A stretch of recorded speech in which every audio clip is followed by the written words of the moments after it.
Hey there, I hope you're having the most amazing start to your week. You're with me, Kel Bell, and you are listening to the PDHP and CAFS podcast. Today's podcast episode is kind of going back to what I thought were like teaching 101 basics of education.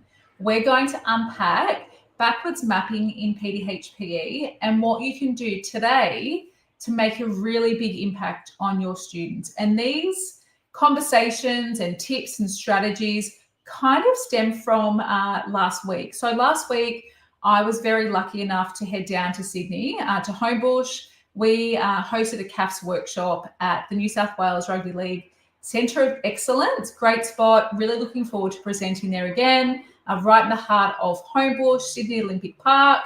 And look, I think we had different teachers from lots of experience. We had head teachers there.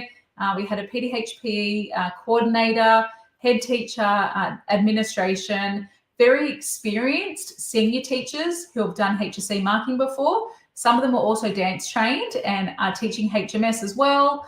But we also had some teachers who are, I call it the messy middle.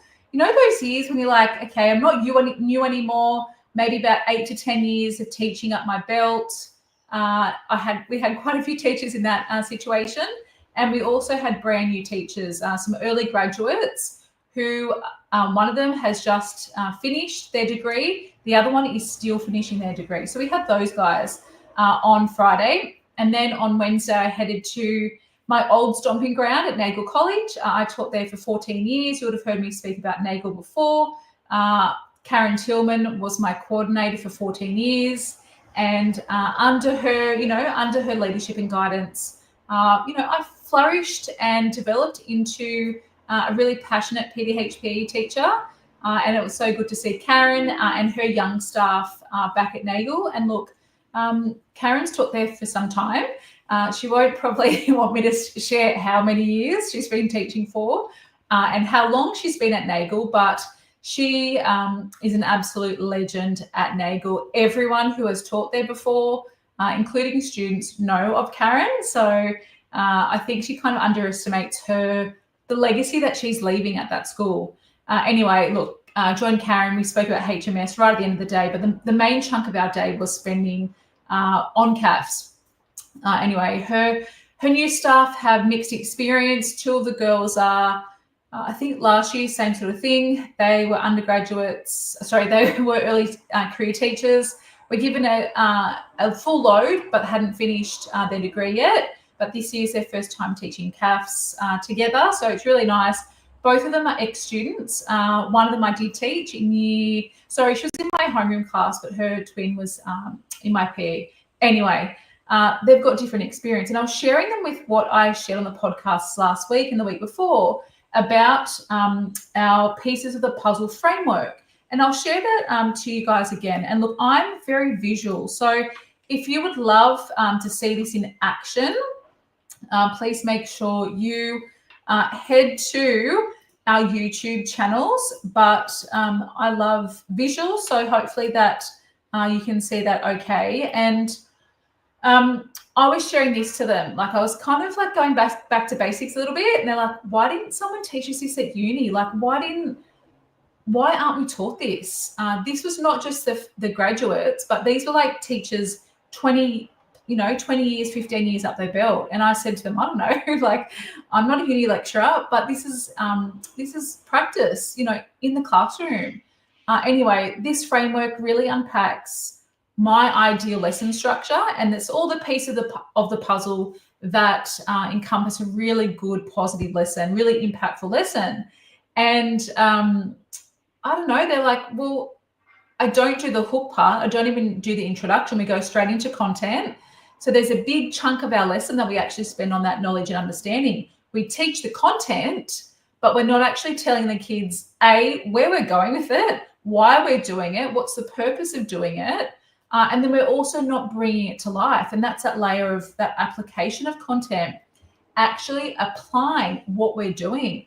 All of them said, I'm not actually doing this part properly. Like I'm spending not enough time on that. I'm just teaching the content.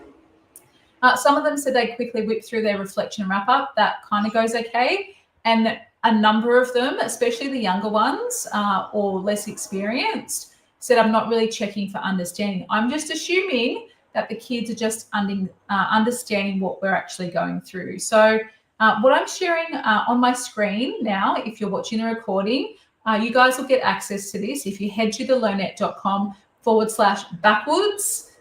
Little download with this template, as well as a number of other templates that I'm sharing today. And if you are listening in your ears to our podcast, you can head to thelearnet.com/backwards to check out this download to help you. But I don't know, like I take a lot of what I share for granted, because this is how we've mapped out like our health and movement science membership, our comprehensive units of work, as well as what we're doing for our dance and our K to 6 and 7 to 10 PDHP memberships.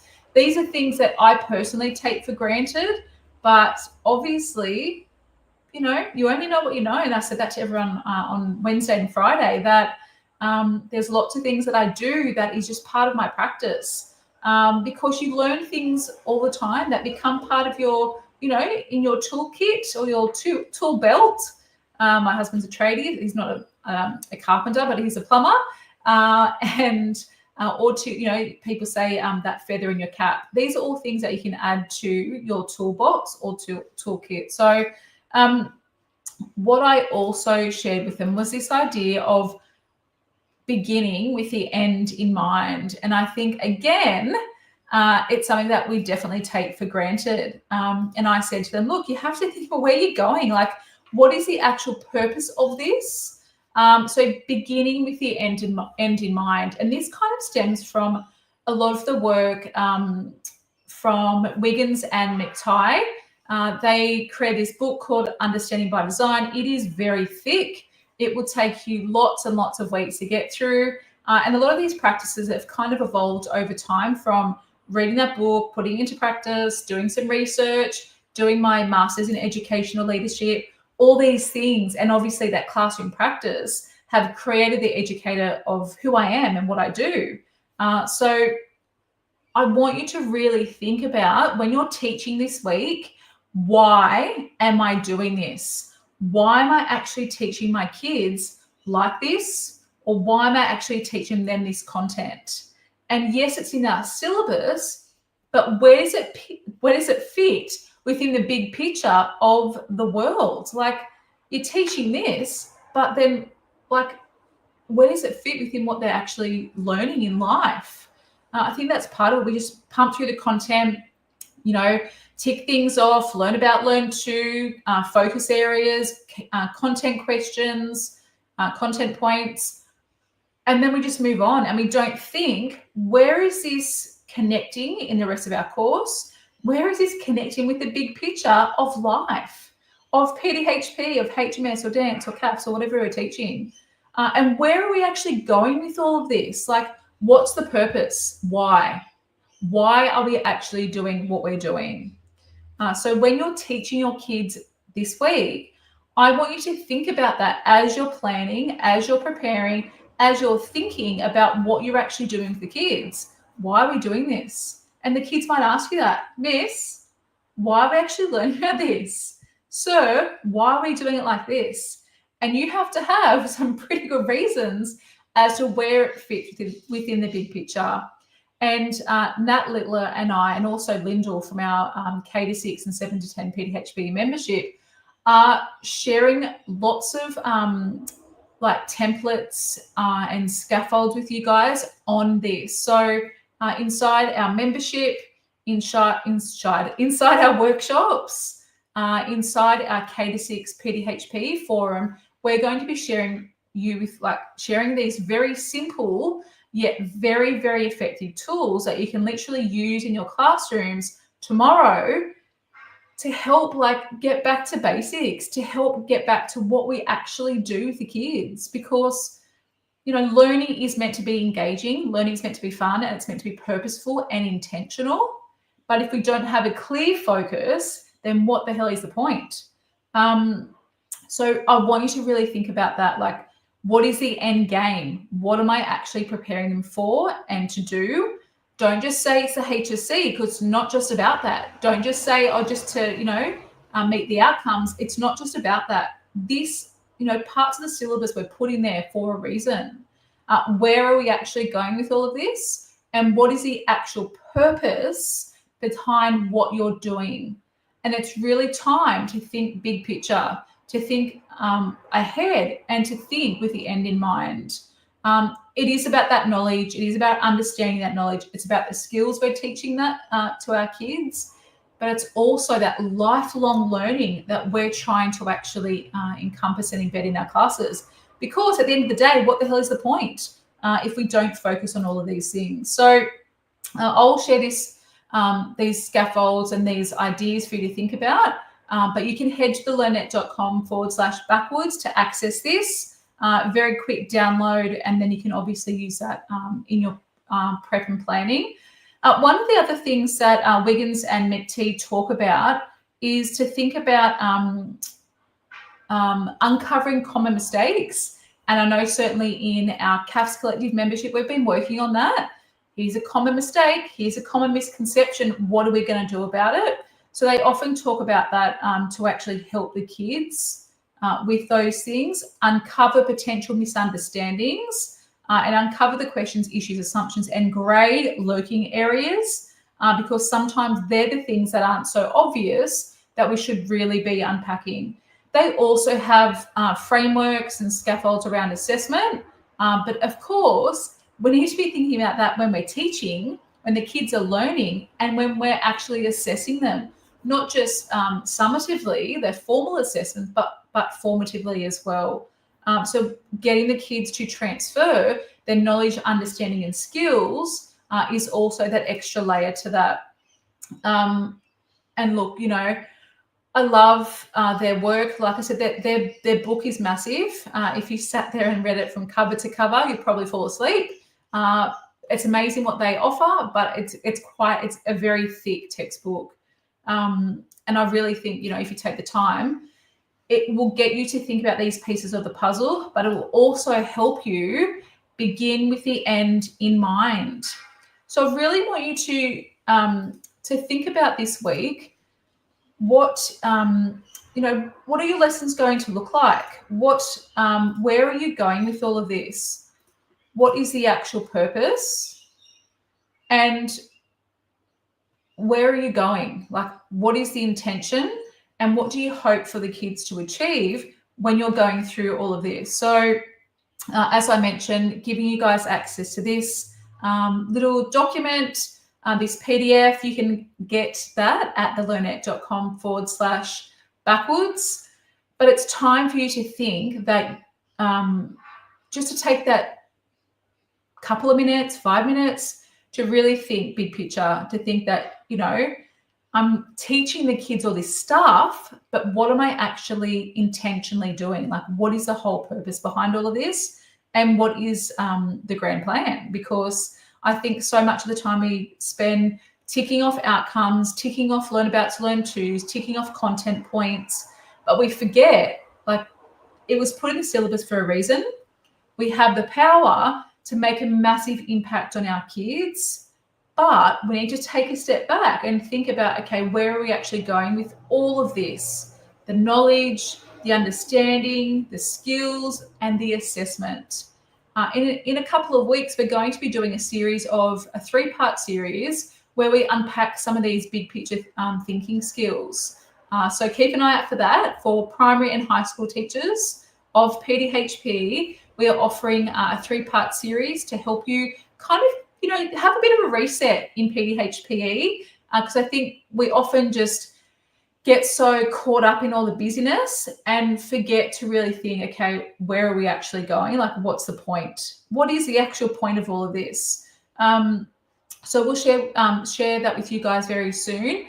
But if you want to have access to these little goodies inside this document, just some, big picture thinking skills, again, our pieces of the puzzle, which I shared with you guys last week, and some other little things to help you with what you're doing, you can head to the learnet.com/backwards, and you can get access to all of those downloads. But look, I really want you to think this week, every lesson, why am I doing this? Like, think about that in your head. Why are we doing it like this? And be critical of yourself. Don't be too hard on yourself, but really kind of go back to basics, because I think for many of us, especially, those of us who have been teaching from 5 to 20 plus years, we are often just in that grind to just, smashing through the content, especially in seniors, that we forget to take a step back and to think about, where are we actually going with this? What is the actual point? So even things like practical PDHPE, like we're catching out is our focus. Like what's the purpose? Like why are we actually getting the kids to work on catching, say, especially in primary school? Like we're not just getting them to catch a ball to then be able to play sport in their, outside of school. That's not the purpose of catching. What does catching actually help us do? Obviously, those motor skills, that development, there's so many things that transfer of learning that happens in PDHPE. But I think, we get so caught up in the busyness of life and school and work, and we often forget to kind of think about where are we actually going with all of this. So if we might be teaching a nutrition lesson with our kids, of course, we have to meet the outcomes. We have to teach the content. But where does this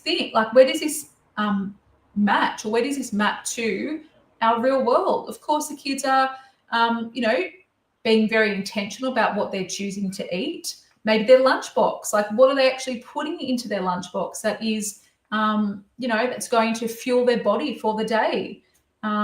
Challenging, like what maybe parents are cooking at home, or what grandparents, wink, wink, grandparents, what grandparents are potentially preparing for their young people. So I think instead of just flipping through and smashing through the content, really thinking about, okay, where are we going? Like begin with the end in mind. Where are we actually going? What's the intention of all this? Like what's the actual purpose? Why are we doing this? And what can we do to make a massive impact on their kids so they can transfer those skills into the real world? That's the essence of PDHPE. That's the point. That's the reason why we teach PDHPE in schools, is to create these beautiful human beings so they can make lifelong choices, so they can be super resilient, so they can make positive decisions for their life, not just now in primary school or in high school, but for the future. So I'm really challenging you this week to think about the big picture.